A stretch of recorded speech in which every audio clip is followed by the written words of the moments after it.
أعوذ بالله من الشيطان الرجيم. بسم الله الرحمن الرحيم. السلام عليكم ورحمة الله تعالى وبركاته.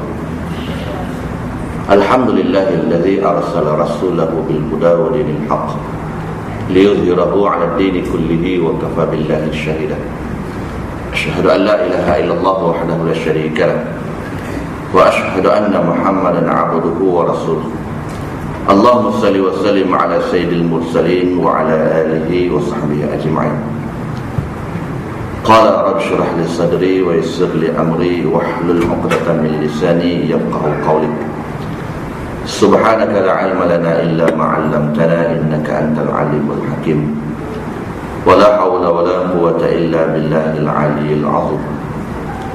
قال الله تعالى في القرآن الكريم: أعوذ بالله من الشيطان الرجيم.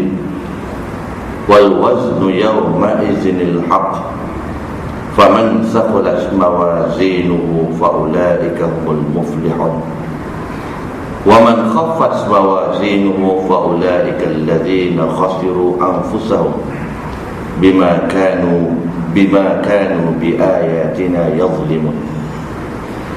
Yang bermaksud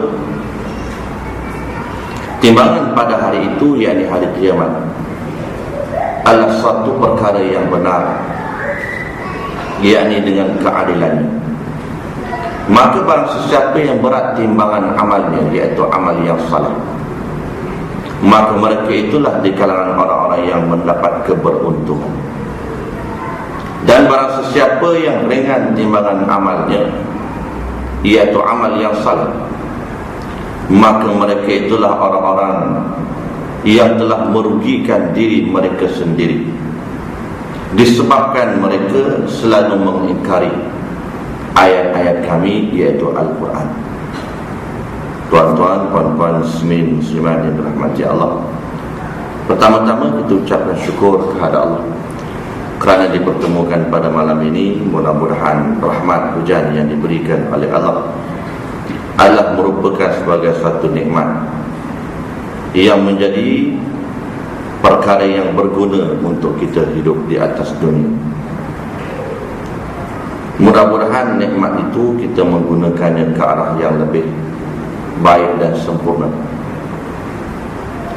Dan mudah-mudahan kita menjadi hamba Allah Ta'ala yang sentiasa bersyukur, iaitulah dengan menggunakan nikmat ke arah jalan yang Allah Ta'ala redha.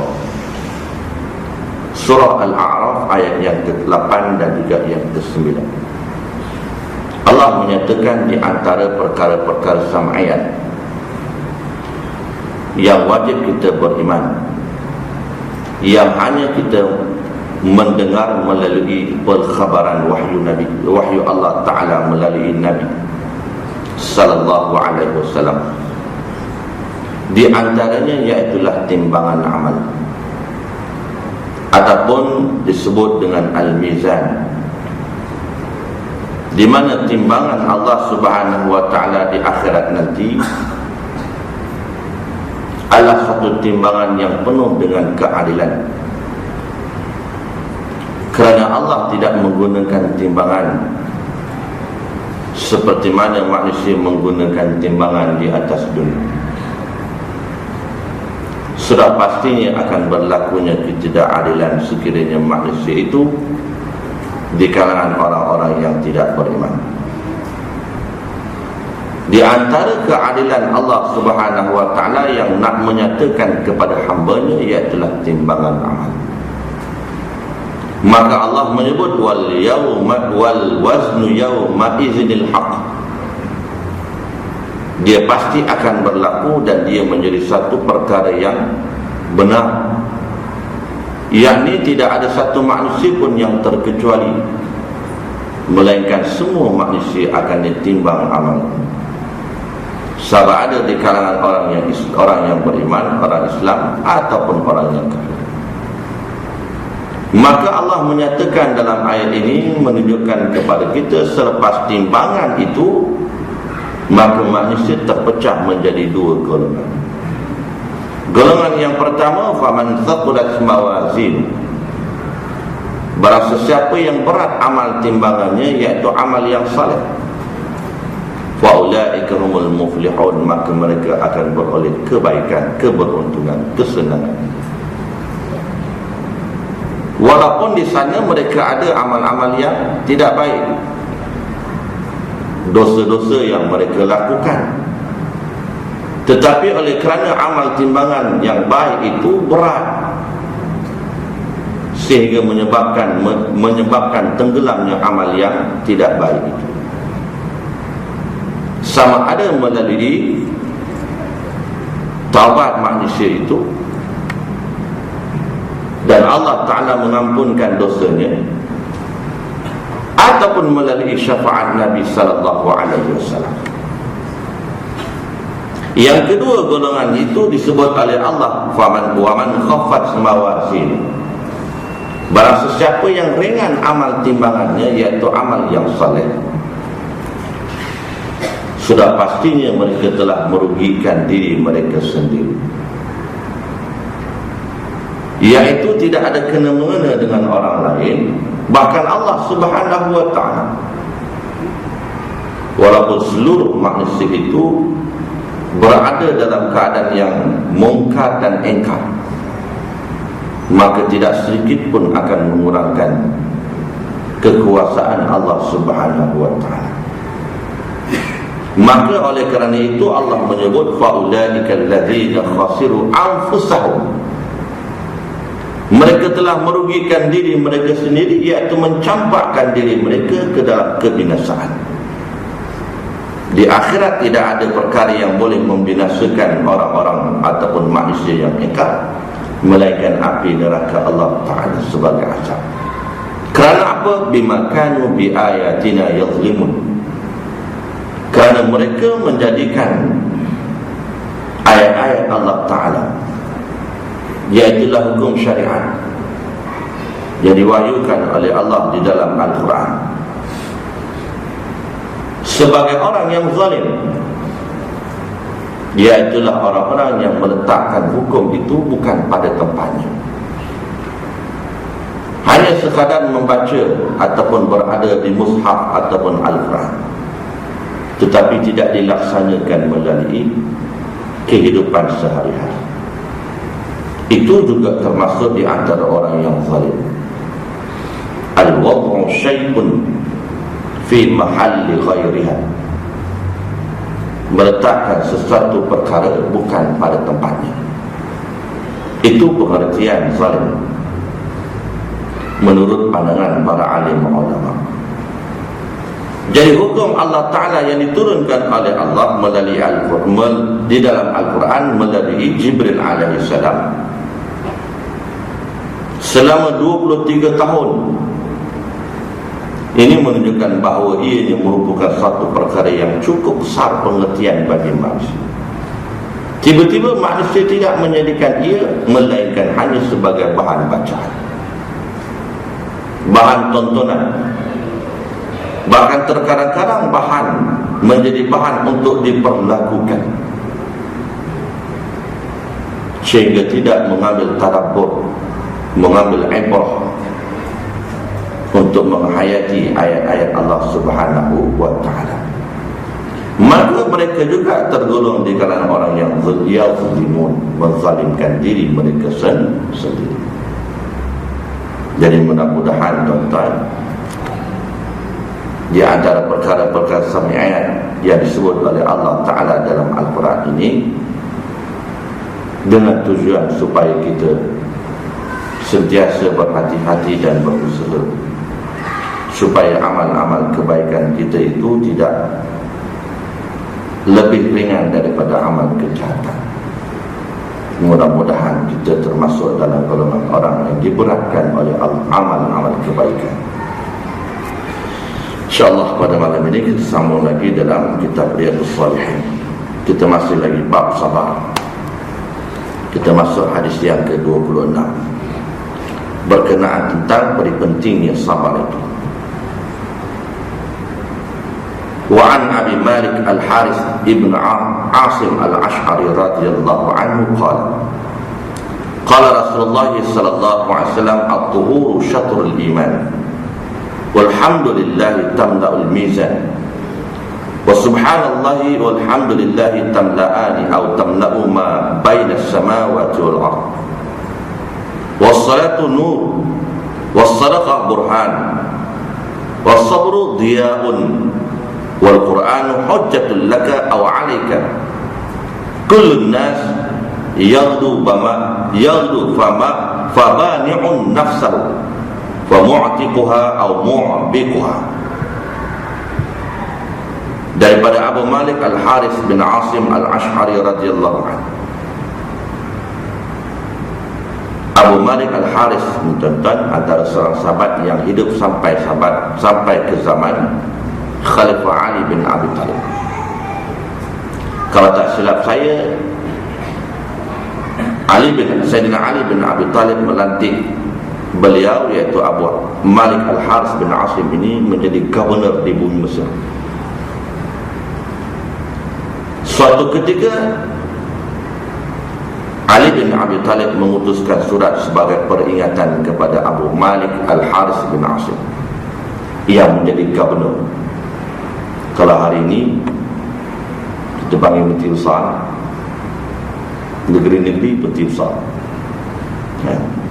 dalam negara Perdana Menteri Besar. Ini lebih Menteri Besar lagi. Governor ni di zaman tu memerintah satu negara Mesir. Maka dalam surat itu banyak ataupun penuh dengan peringatan-peringatan daripada Amirul Mukminin Ali bin Abi Thalib kepada Abu Malik Al-Harith bin Asim. Di antara peringatan itu, Ali bin Abi Thalib memesan kepada Abu Malik Al-Harith bin Asim supaya senantiasa mencari keredaan Allah dalam pentadbiran. Kerana barang sesiapa yang mencari keredaan Allah, maka mana-mana manusia atau rakyat yang berada di bawahnya yang redha ataupun yang suka di atas pemerintahannya, maka mereka suka dan redha kerana Allah Ta'ala, bukan kerana kecerdikan, bukan kerana kepandaian, bukan kerana lain. Ini di antara pesanan-pesanan Ali bin Abi Thalib radhiyallahu anhu kepada Abu Malik Al-Harith. Jadi hal ini dibawa atau diriwayatkan oleh Abu Malik Al-Harith bin Asim Al-Ash'ari radhiyallahu anhu. Kata beliau, telah bersabda Rasulullah sallallahu alaihi wasallam, kesucian zahir dan batin sebahagian daripada iman. Ucapan alhamdulillah memenuhi neraca. Subhanallah serta alhamdulillah, kedua-duanya memenuhi apa yang ada di antara langit dan bumi. Salat sebagai cahaya, sedekah pula sebagai bukti iman, sabar itu sebagai sinaran, Al-Quran itu sebagai bukti untukmu atau atasmu. Dan setiap manusia di pagi lagi ada yang menjual dirinya, iaitu memelihara diri daripada siksaan Allah, dan ada juga yang membinasakan dirinya sendiri, yakni tidak ingin keridaan Allah Subhanahu wa ta'ala. Dalam hadis ini tuan-tuan banyak perkara yang boleh kita lihat, tetapi maudhu' kita ataupun pokok kita iaitulah yang disebutkan oleh Nabi, was-sabru diya'un. Nabi nak menggambarkan kesabaran itu sebagai satu sinaran yang boleh menyinarkan manusia, umpama cahaya yang menyinarkan sekalian alam. Yang pertamanya Nabi sebut at-tuhur syatrul iman, kesucian, kebersihan. Yang kita kata at-tahar ataupun at-tuhur nisfu minal iman. Ya, nisfu ni separuh, sebahagian iman. Ahmad nisfu, Ahmad separuh. Itu nama orang tuan-tuan, kan, bagi nama Ahmad nisfu Sya'ban, separuh bulan Sya'ban, maknanya 15 hari bulan, kan, sama ada 15 awal, 15 kemudian. Dia duduk tengah-tengah, itu maknanya nisfu, kan. Sama dengan perkataan nisbah itu syatru ataupun syatru ini between, antara, maknanya setengah. Macam mana yang dikatakan oleh Nabi ini, kebersihan itu separuh daripada yang mana yang besar itu separuh lagi apa? Besar itu peranan kesucian. Sebab itu para alim ulama telah mendefinisikan, mentarikkan apa makna at-tahar ataupun at-tuhur. Tuhurun ini jamak daripada tahar. Taharatun, taharatani. Baik. Apa makna at-taharah pada bahasa, pada doh? Para ulama fiqh telah mendefinisikan at-taharah itu iaitulah an-nazar wal khulus, kebersihan dan menghilangkan minal adanas, daripada segala bentuk yang dikatakan najis. Ini pada bahasa. Adapun pada kehendak hukum syarak, mana at-tahar ataupun tuhur itu irtifa'ul man'i al-mutarattibu 'ala al-hadath wan najas, menghilangkan sesuatu perkara yang menegak. Al-mutarattib, yang secara tersusun, iaitu dengan mengikut syarat-syarat dia. Alal hadas, daripada hadas, alal hadas, daripada hadas, wal najas, dan juga najis. Hadas ini dua, sama ada kecil ataupun besar. Hadasul asghar ataupun hadasul akbar. Dan najis itu segala jenis najis, termasuk 3 jenis najis. Sama ada mughallazah, mukhaffafah ataupun mutawassithah ataupun mukhaffafah. Walaupun dia mukhaffafah, dia tetap najis. Bila tetap najis, maka terkena kepada seseorang, maka itulah yang menyebabkan al-man'u al-mutarattib, yang menegah daripada sahnya sesuatu ibadah, umpama salat, haji dan sebagainya. Baik. Itu mana tahar pada hukum syarak. Dan sebahagian lagi ulama menyatakan at-taharah itu kesucian itu juga dalam arti kata mensucikan jiwa daripada segala bentuk jenis kekotoran syirik, kekotoran sifat-sifat mazmumah, akhlak yang buruk. Oleh kerana itu, peranan at-tuhur ini terlalu besar sehingga Nabi sebut at-tuhur syatrul iman. Kerana apa? Manusia yang mensucikan akidahnya, tauhidnya, pegangannya daripada segala bentuk perkara yang boleh mensyirikkan Allah, yang boleh merosakkan akidah. Begitu pula yang keduanya, mensucikan daripada sifat-sifat mazmumah, akhlak-akhlak yang terkeji, tabiat yang buruk. Syekh Abdul Nasir Al-Alwan sebut dalam kitab Tarbiyatul Aulad fil Islam, ada 4 tabiat yang paling buruk, yang paling sok, keburukannya, kekejiannya. 4. Pertama-tama sekali, al-kazib, iaitulah pendusta. Sebab dusta ni satu sifat yang cukup keji. Kerana apa? Kerana kata Nabi SAW dalam sebuah hadis, bila seseorang itu suka berdusta, suka berbohong, setiap kali berbohong, bercakap bohong, buat bohong, bohong belaka, maka kata Nabi di hujung hadis tersebut, hatta yuktaba indallahi kazzaban, sehinggalah Allah Ta'ala menetapkan, memeterikan ataupun mencop mereka itu sebagai pembohong. Bahayanya bohong, bahayanya dusta. Kerana apa? Kerana implikasi buruk kepada masyarakat, kepada masyarakat, terutamanya anak-anak remaja, mereka yang baru nak menceburi dalam bidang masyarakat, tertipu dan sebagainya. Tapi alhamdulillah anak-anak muda kita hari ini cerdik. Cerdik itu ada 2 makna. Cerdik buat baik satu, cerdik buat tak baik satu juga. Cerdik juga dia tuan-tuan.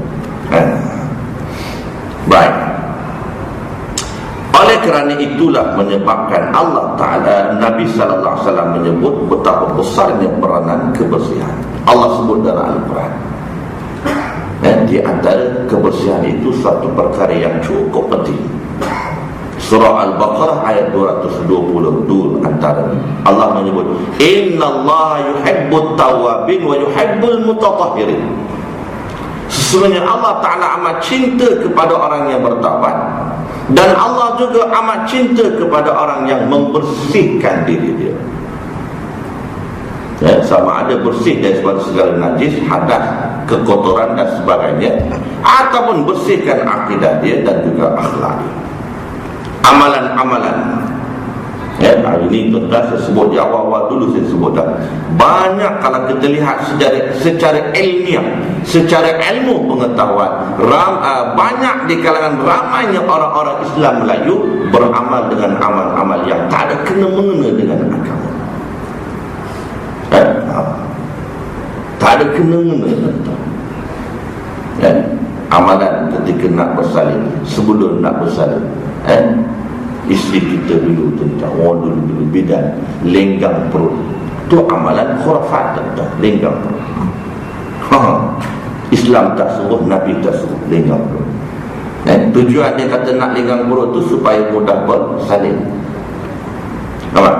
Tapi di sana ada perkara-perkara yang bertentangan dengan hukum syariat. Ini lenggang perut. Tadi jangan amalkan lenggang perut tentang isu tentang nak mudah bersalin ni mudah dia tentang mudah dia. Baca ayat yang Allah ajar dalam Al-Quran. Saya tak ingat tentang ayat tu, saya lupa. Nanti balik saya rujuk balik bulan depan kalau sempat panjang umum saya bagi tentang. Saya masih belajar dulu, ada belajar rautan secara Islam tu, dia panggil susuh untuk memudahkan dosa. Ataupun tu sekurang-kurangnya tuan-tuan, setidak-tidaknya dari segi tradisionalnya ataupun herbalnya ataupun ubat rawatan untuk mudah bersalin ni, minum air kelapa tuan-tuan. Minum air kelapa, satu. Ataupun yang kedua, minum minyak kelapa. Tapi jangan minyak kelapa sawit, minyak kelapa yang bulat. Minum minyak kelapa sawit, betul. Minyak kelapa yang bulat. Minyak kelapa laut, kelapa tu, bukan kelapa sawit.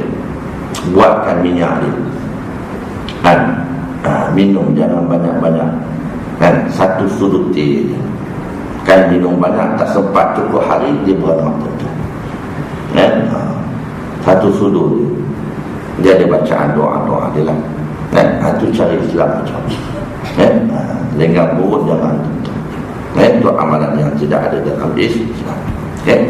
Banyak tuan-tuan, banyak ni amalan-amalan yang kalau kita lihat, saya sebut tadi secara ilmiah, secara ilmunya, ramai yang tidak dilakukan secara betul dan tepat.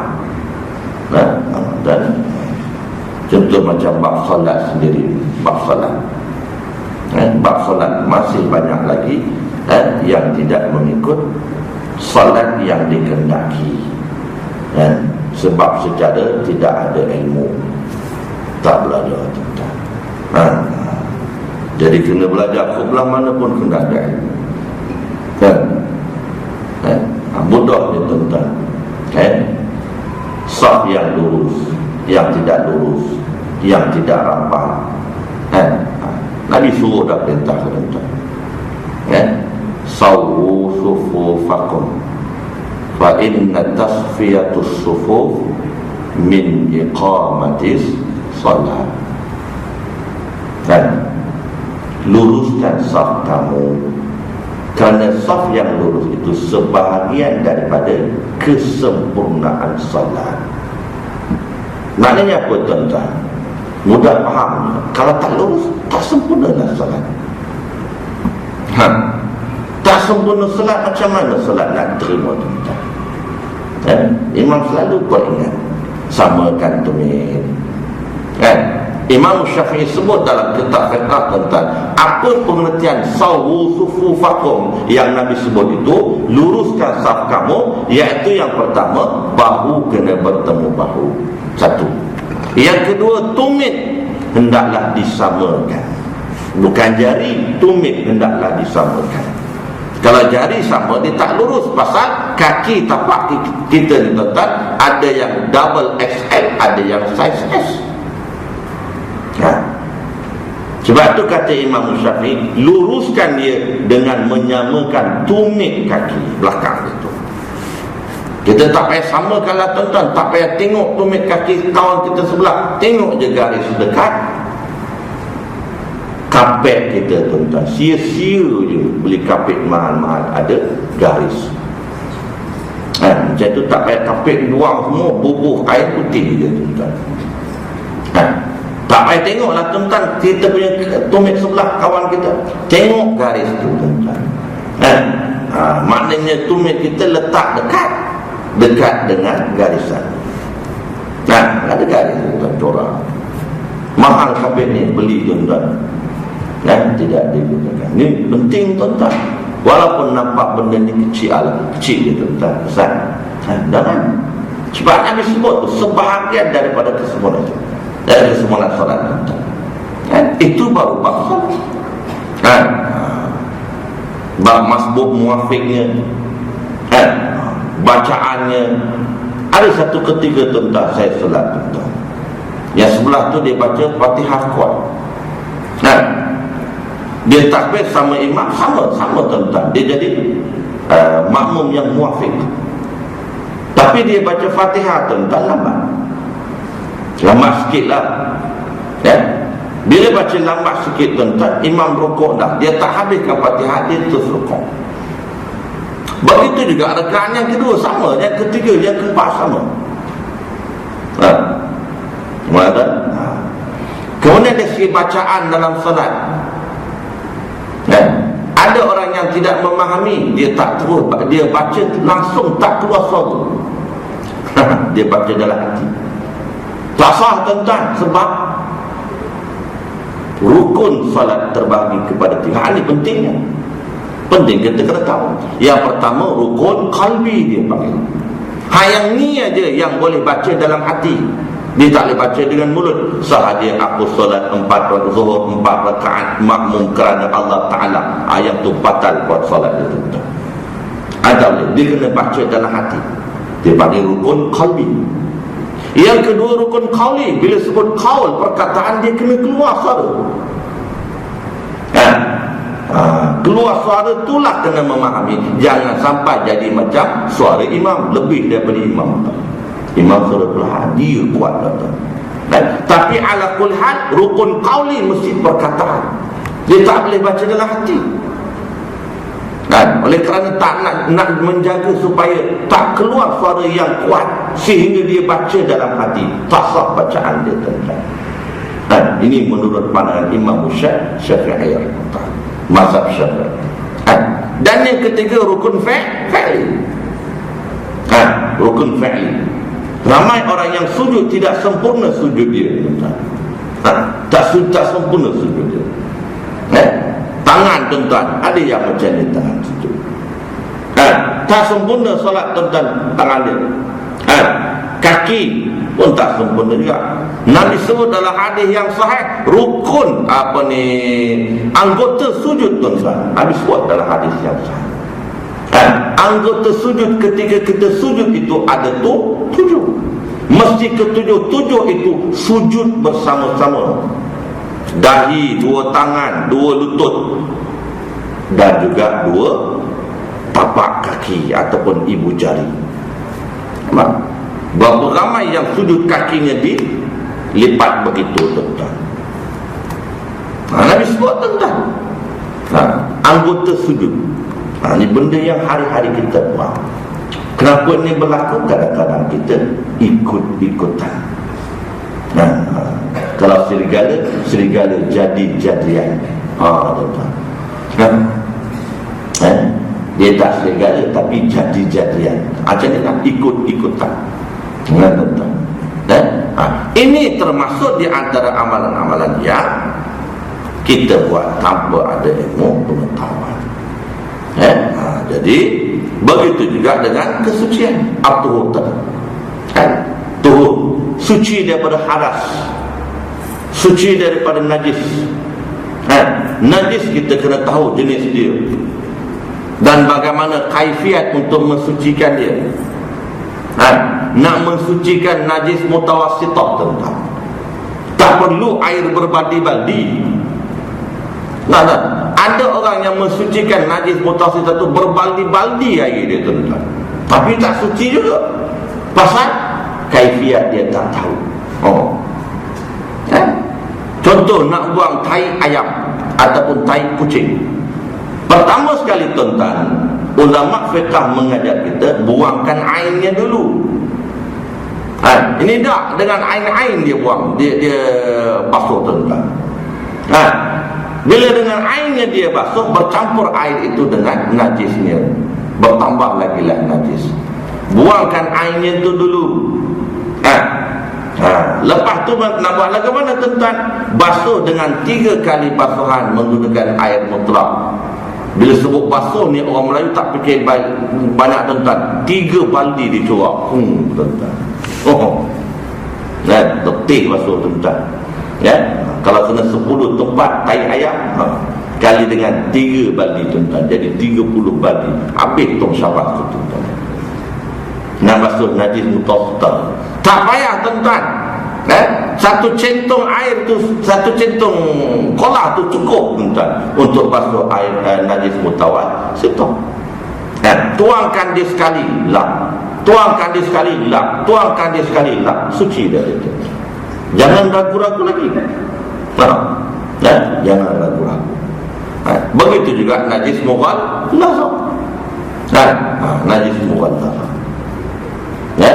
Itu perlu kena ada hadas. Begitu juga mandi hadas. Bila sebut saja mandi hadas ni tuan-tuan, dia duduk dalam bilik air 3 jam tuan-tuan. Pasal apa? Mandi hadas. 3 jam duduk dalam bilik air. Tak payah tuan-tuan. Nabi mandi hadas hanya dengan satu cawan je tuan-tuan. Mandi hadas Rasulullah. Satu cawan tuan-tuan. Kita 3 jam duduk dalam bilik air, tak sah lagi mandi hadas. Pasal bi ghairi ilm, tanpa ada ilmu.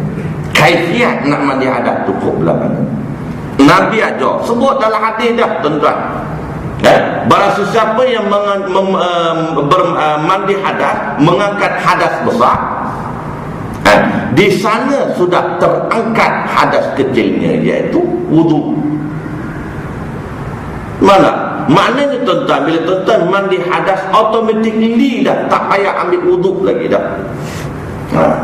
Tapi kena kaifiatnya lah tuan-tuan. Jangan main hentam kromo.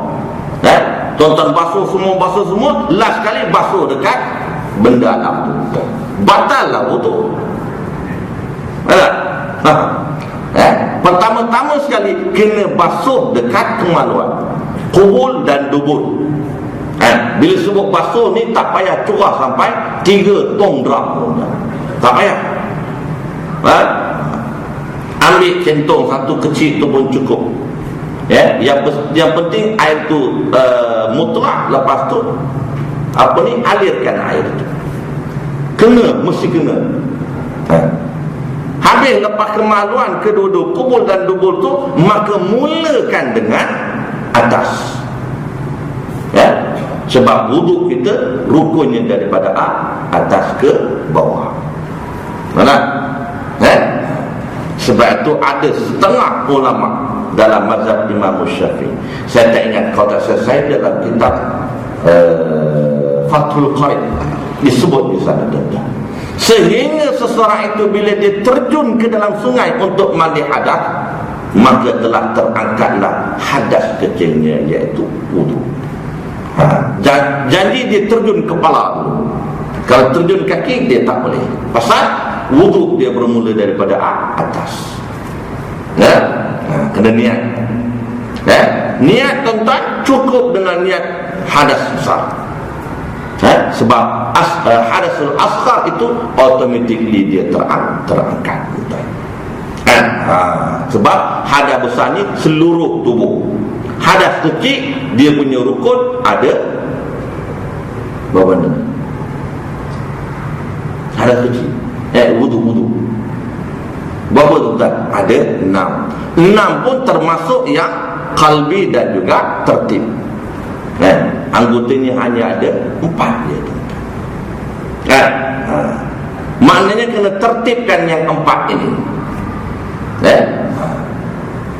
Bukanya, kepalanya, tangannya, kakinya.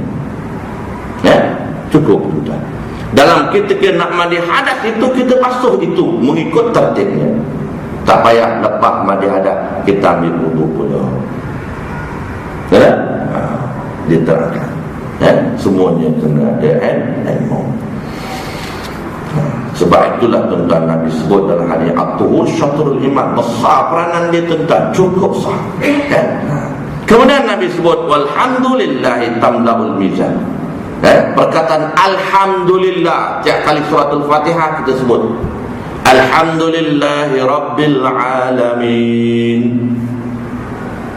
Segala puji bagi Allah. Alhamdulillah, segala puji bagi Allah, ataupun segala kepujian itu lillahi ta'ala, bagi Allah. Al-Qurtubi rahimahullah ta'ala sebut dalam penafsirannya apa makna alhamdulillah. Beliau menyatakan alhamdu fi kalamil Arab maknahu, pada perkataan bahasa Arab alhamdulillah maknanya as-sana'u al-kamil, pujian yang sempurna. Ini yang membezakan kita puji Allah dengan puji manusia. Sekiranya kita puji manusia sama puji dia, sempurna dengan Allah, itu yang dia puji, termasuk di antara puji yang dicela. Jadi maknanya boleh kita puji manusia, boleh. Dia buat baik, dia jalankan kerja, tanggungjawab dia, suka bersedekah, suka tolong orang, boleh tak puji? Boleh. Tapi perlulah pujian itu tidak sampai as-sana'ul kamil, pujian yang sempurna. Bagaimana pujian yang sempurna? Pujian yang meninggi sehingga dia buat salah pun tetap kita puji, tak nampak kesalahan dia. Bila keadaannya begitu, dia termasuk puji yang dicela. Kata Syekh Abdul Qadir bin Abdul Muttalib, puji yang tercela itu terdapat 6 kebinasaan. 4 bagi orang yang memuji, 2 bagi orang yang kena puji. 4, 6 kebinasaan. Binasa semua, sehingga mencapai sifat takabur di atas pujian yang tercela tadi. Jadi puji bagi Allah itu as-sana'ul kamil, pujian yang sempurna, kata Imam Al-Qurtubi rahimahullahu ta'ala.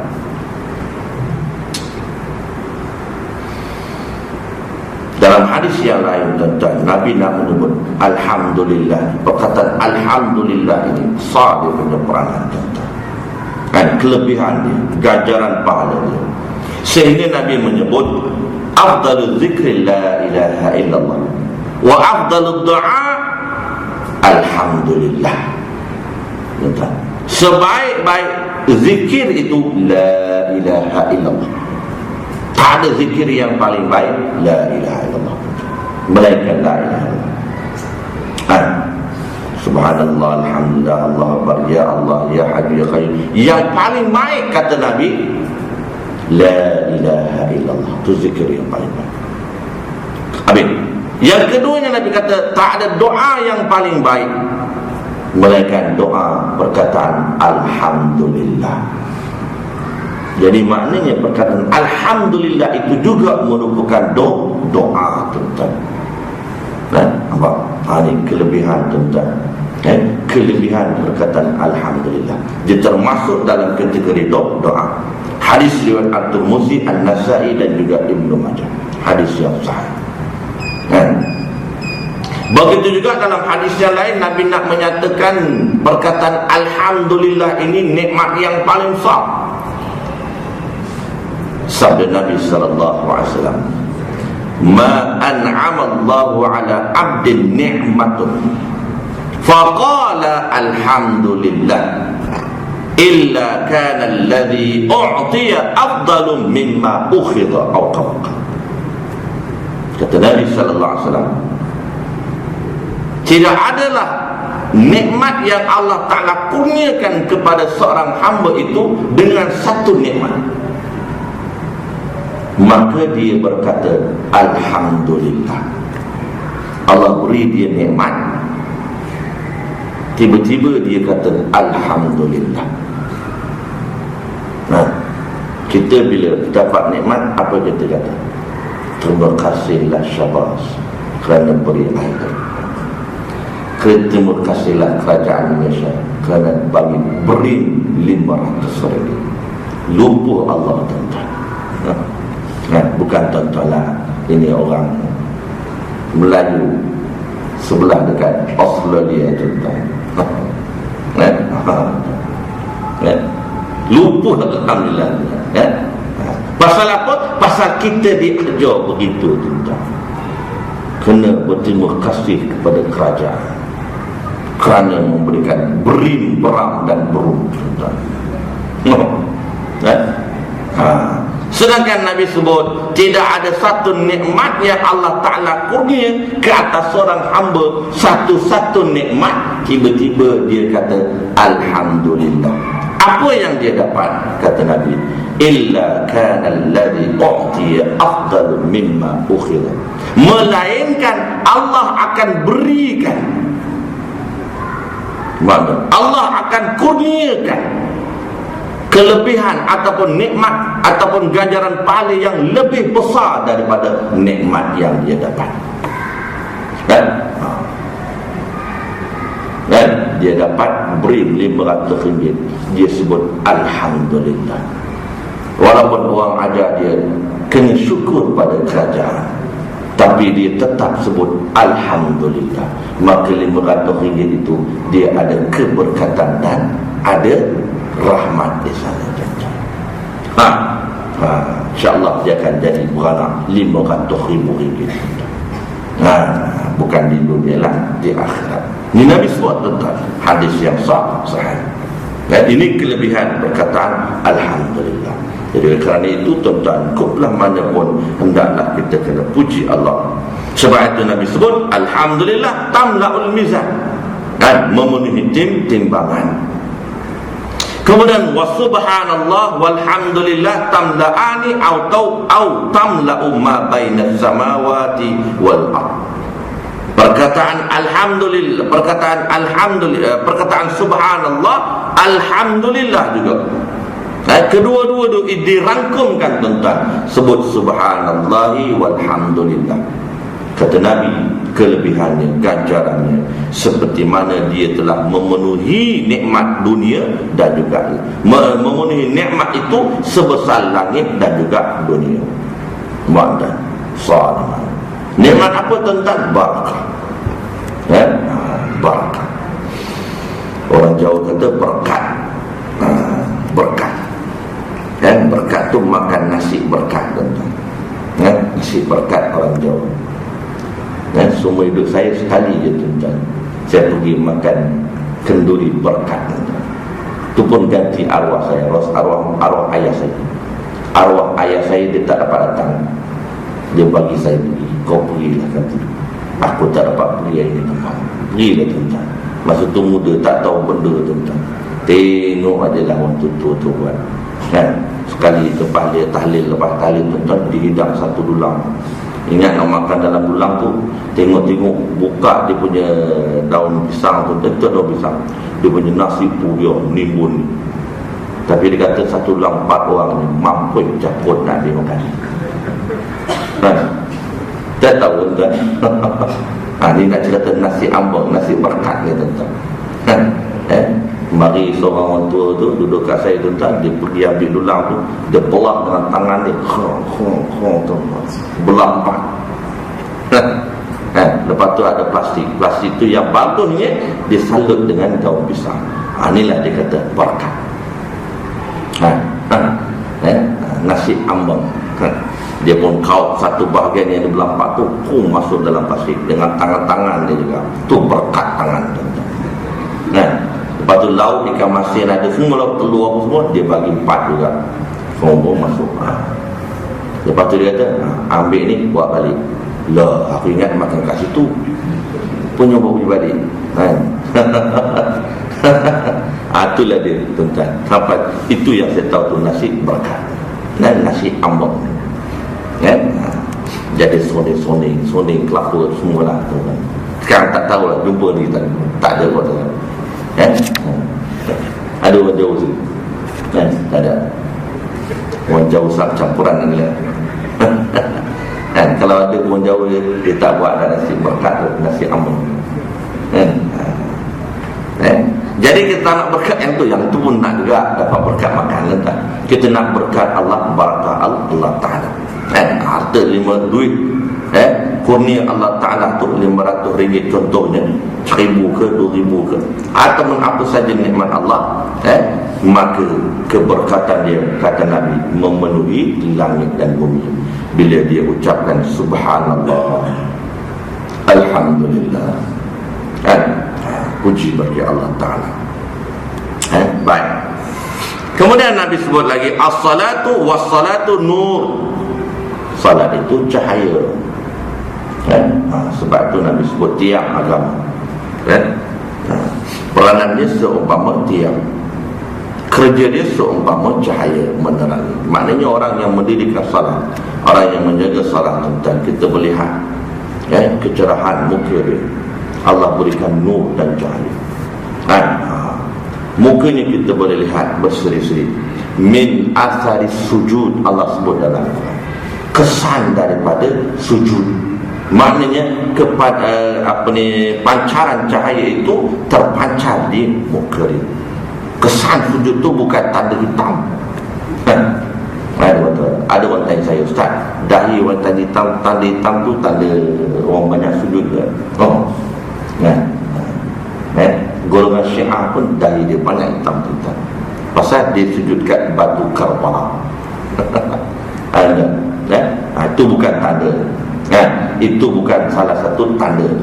Min asari sujud tu Nabi sebut, yang Allah Ta'ala sebut tu tuan-tuan, as-salatu nur. Dia menjadi cahaya. Kita boleh lihat tuan-tuan. Orang yang menjaga salat, kita boleh lihat ke wajah dia tuan-tuan. Kecerahan cahaya yang Allah beri. Was-sadaqatu burhan. Dan sedekah itu pula sebagai bukti keimanan. Burhanun, bukti. Bukti apa? Bukti seseorang itu beriman kepada Allah. Kerana apa?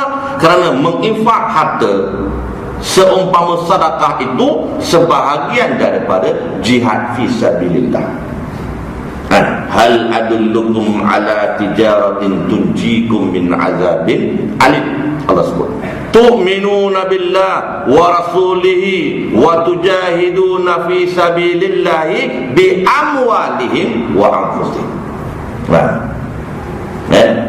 Ya ayyuhalladzina amanu, wahai orang-orang yang beriman, adakah kamu nak aku tunjukkan kamu, hal adullukum ala tijar, satu perniagaan, jual beli yang menyebabkan kamu boleh terlepas daripada api neraka. Apa jual beli dia?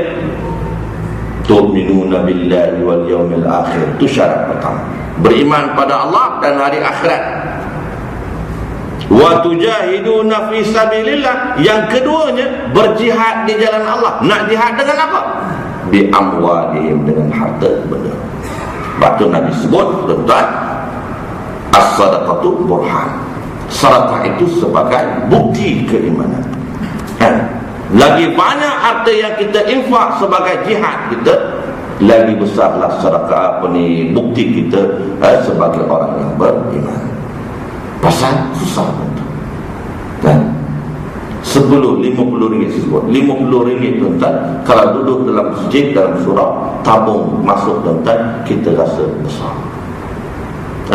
Tapi kalau duduk dekat the mall tuan-tuan, kecil nilainya.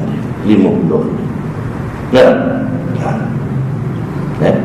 Setengah jam yang kita duduk kerana nak mendirikan salat, lama. Awal Pak Imam ni baca doa panjang-panjang, zikir pun tak habis-habis bila nak habis. Setengah jam tuan-tuan. Tapi setengah jam tu kalau kita tengok drama bersiri tuan-tuan, awal cepat sangat habis lah.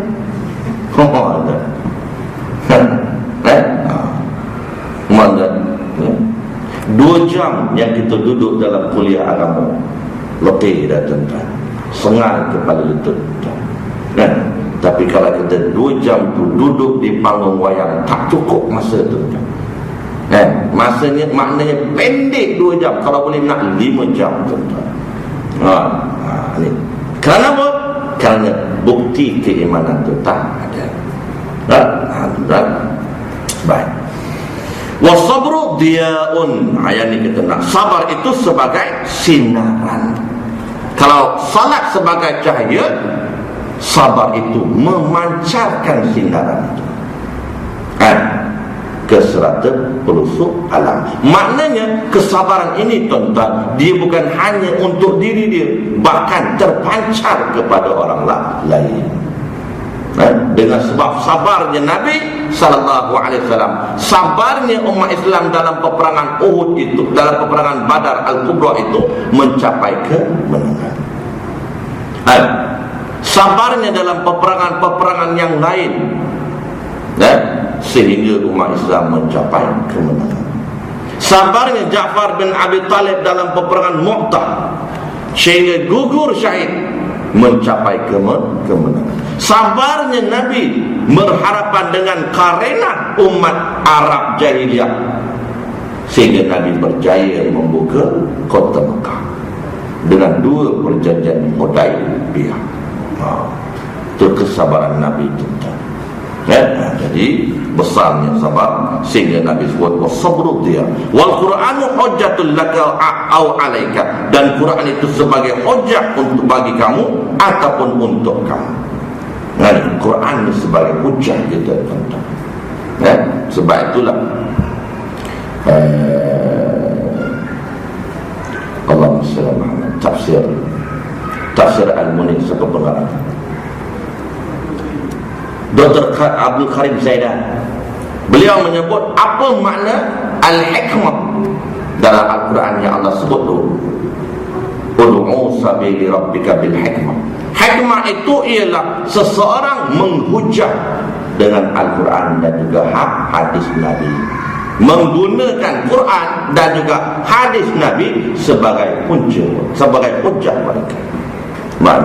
Jadi Al-Quran itu untuk hujah, bukan berhujah untuk bertegang urat dia.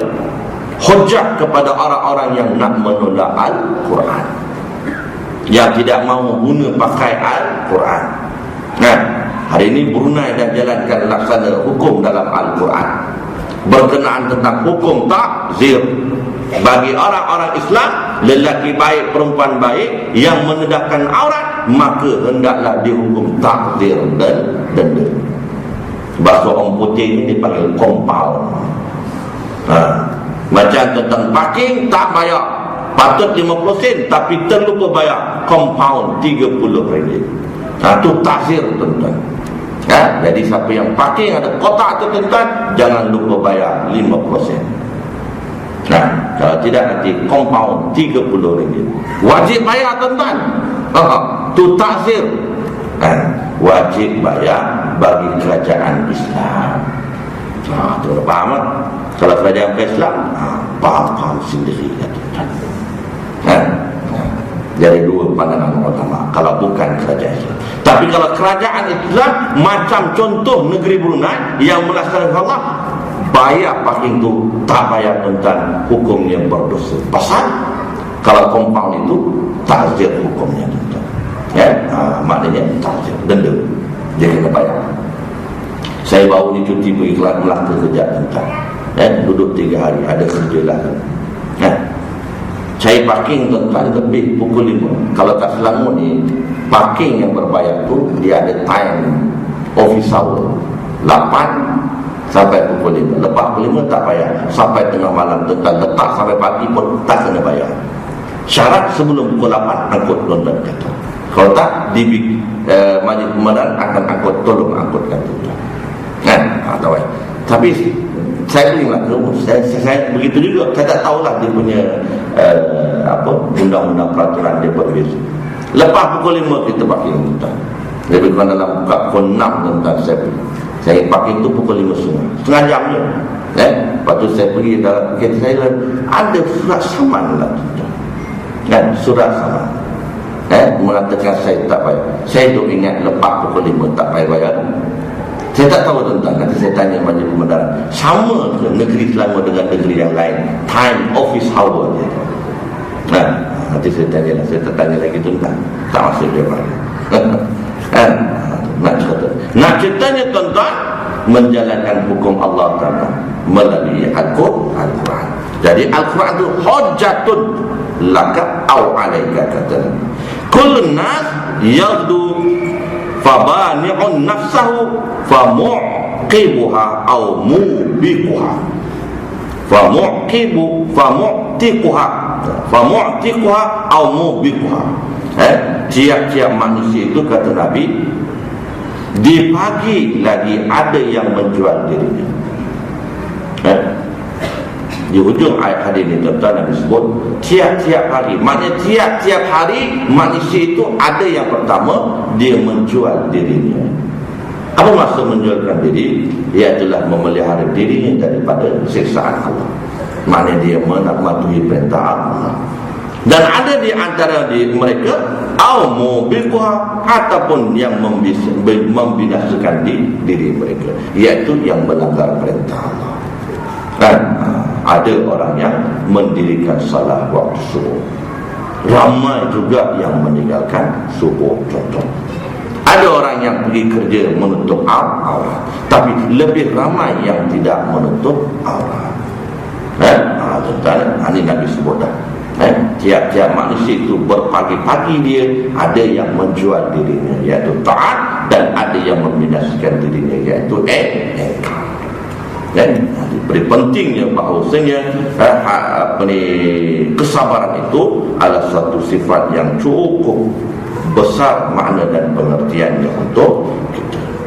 Wallahu a'lam. InsyaAllah akan datang kita masuk dalam hadis yang seterusnya, iaitu hadis yang ke-27. Ada soalan?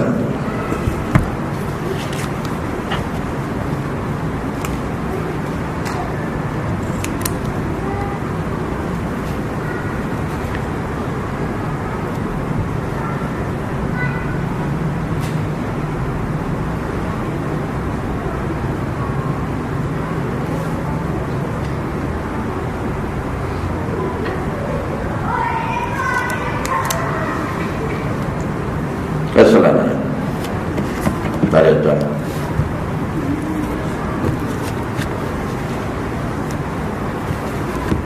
Jam tu betul.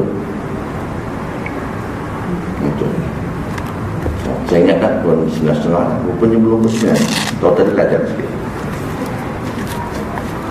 Wallahu a'lam. Kalau tak ada tuan, InsyaAllah hari ini seperti mana biasa. Untuk maklumat tuan-tuan, Sekolah Madrasah Darul Mujahidin, alhamdulillah ada seorang hamba Allah yang datang. Dia berbesar hatilah untuk memperbaiki hanya bangunan yang atas saja. Ala kulli hal, kita masih lagi memerlukan sumbangan-sumbangan untuk baiki. Yang pertamanya surau sekolah musallam. Yang keduanya pejabat sekolah.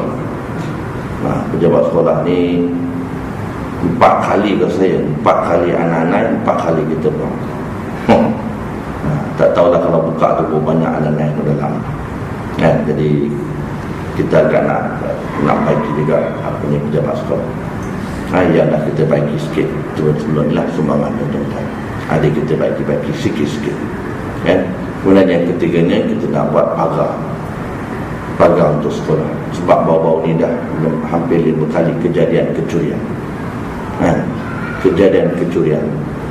Sekolah kamu pun nak curi. Oh, tuan-tuan, Ini kalau dapat tangkap jangan kerat tangan, kaki kerat. Itu bukan hukum hudud dan tentang punya marah tentang. Kan? Sekolah kamu pun curi tentang. Lah kali dia nak curi, dia masuk tentang letih, dia penat masuk letih. Tak ada benda nak curi, printer di kapurnya. Dia berwasap printer pun printer. Kan? Jadi kami nak buat agak sikit sekolah tentang, kan, untuk baiki bangunan sekolah dan juga pagar. Jadi malam insyaAllah tuan-tuan sumbanglah sebab tu yang boleh. Kemudian insyaAllah minggu depan kita akan ada program tarbiyah untuk pelajar-pelajar. Setahun insyaAllah saya akan buat 3 ataupun 4 kali program tarbiyah. Program tamrin qiyadi itu untuk pimpinan, untuk pengawas dan juga tamrin muhasabah itu untuk pada semua pelajar.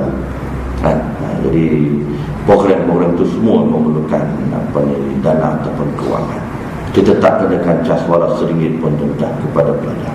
Sebab kita tahu, kalau kena cas memang tak boleh bayar. Pasal yuran dah 3 tahun tak boleh bayar tentang. 3 tahun tak bayar tentang bayar. Bukan 3 hari tak, 3 tahun. Bukan 3 bulan, 3 tahun tak bayar sekolah.